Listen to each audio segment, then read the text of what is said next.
Hello बच्चों, आज फिर आपके बीच आज मैं प्रेजेंट हुआ हूँ एक दो दिन के ब्रेक के बाद।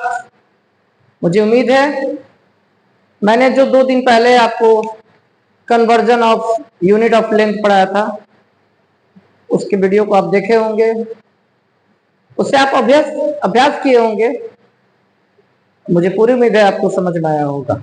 मेरे बच्चों, मैं आज उसी को फिर आगे बढ़ाते हुए क्लास 4 के ही मेजरमेंट चैप्टर को ही लेकर अगले टॉपिक को लेकर आया हूं। मुझे उम्मीद है आज आप वीडियो पूरा देखेंगे, समझेंगे। पसंद आए तो लाइक करें, शेयर करें और जो लोग मेरे चैनल पर पहली बार आए वो विजिट करें। चलिए देर ना करें, वीडियो स्टार्ट करें। तो मेरे बच्चों, आज मैंने conversion of unit of weight means इसको हम मास भी कहते हैं। मैंने आपको पहले ही दिन बताया था कि बच्चों जब हम मेजरमेंट चैप्टर पढ़ते हैं तो उसमें मेनली 3 चीजों को पढ़ा जाता है, लेंथ को, वेट को जिसको मास कहा जाता है, और तीसरा है कैपेसिटी को। मैंने लेंथ को पढ़ाने का प्रयास किया, आपको समझ में भी आया होगा मुझे उम्मीद है। आज मैं उसी पार्ट का दूसरा हिस्सा आपको पढ़ा रहा हूं जिसको हम लोग वेट कहते हैं या मास भी कहते हैं। तो मेरे बच्चों, जैसे लेंथ को हम अलग अलग यूनिट में मेजर किए, उसी तरह हम वेट मींस मास को भी हम अलग अलग यूनिट में मेजर करते हैं। नॉर्मली हम लोग जब कहीं कुछ खरीदने जाते हैं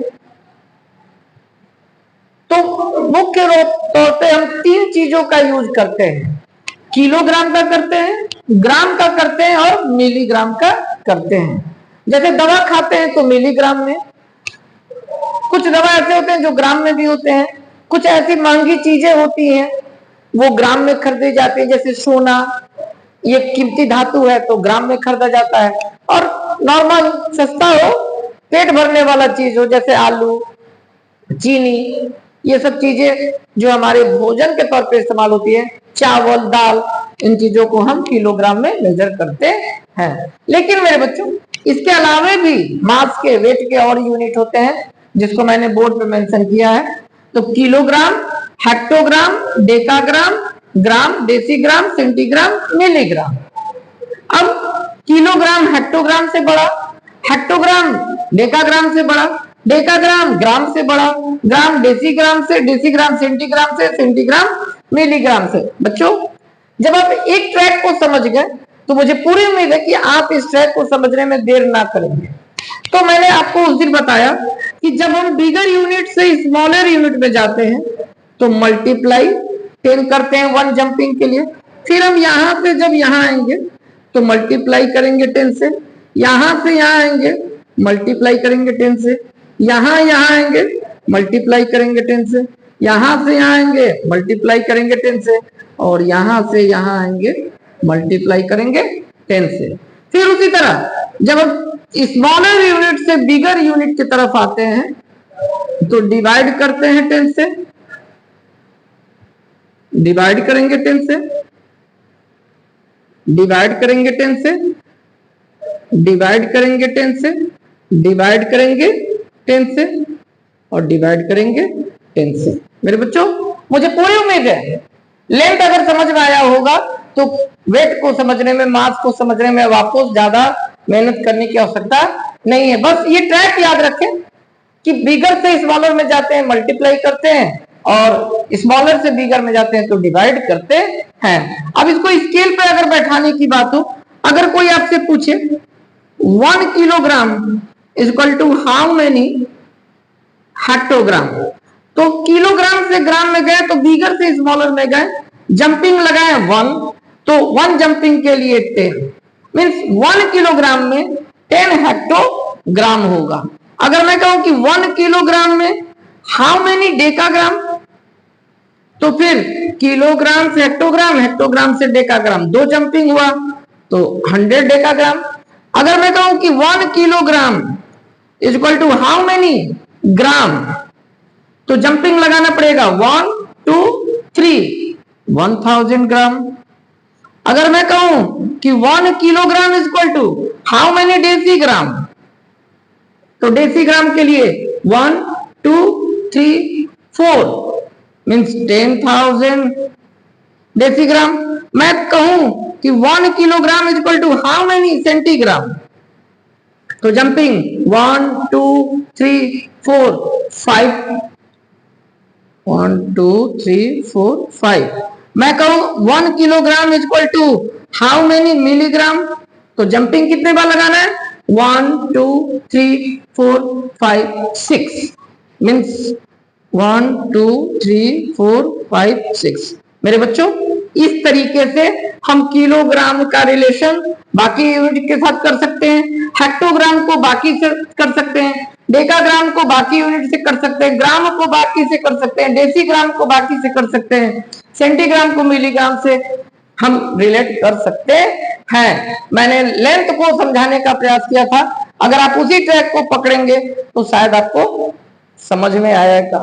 मैं इसका रिवर्स करूं, मैं कहूं कि 1 हेक्टोग्राम में कितने किलोग्राम, तो मेरे बच्चों हेक्टोग्राम से ग्राम में किलोग्राम में जाना है तो कितनी जंपिंग 10 जंपिंग, 10 की जंपिंग, 1 जंपिंग है तो 10 की जंपिंग, तो 10 तो 1 अपॉन 10। 1 कोई पूछे कि 1 decagram is equal to how many kilogram, तो डेकाग्राम से किलोग्राम में तो 2 जंपिंग, तो 1 upon 100 kilogram.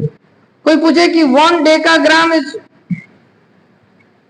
1 gram is equal to how many kilogram, तो ग्राम से 1 2 3 मीन्स 1 अपॉन 1000 किलोग्राम।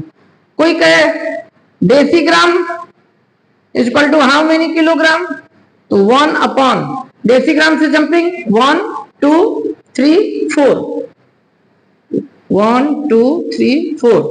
कोई पूछे 1 सेंटीग्राम से कितना किलोग्राम, तो सेंटीग्राम से 1 jumping 2 jumping 3 jumping 4 jumping 5 jumping, 1 upon 1 2 3 4 5 jumping. मैं कहूं 1 मिलीग्राम से कितना किलोग्राम, तो 1 अपॉन जंपिंग 1 2 3 4 5 6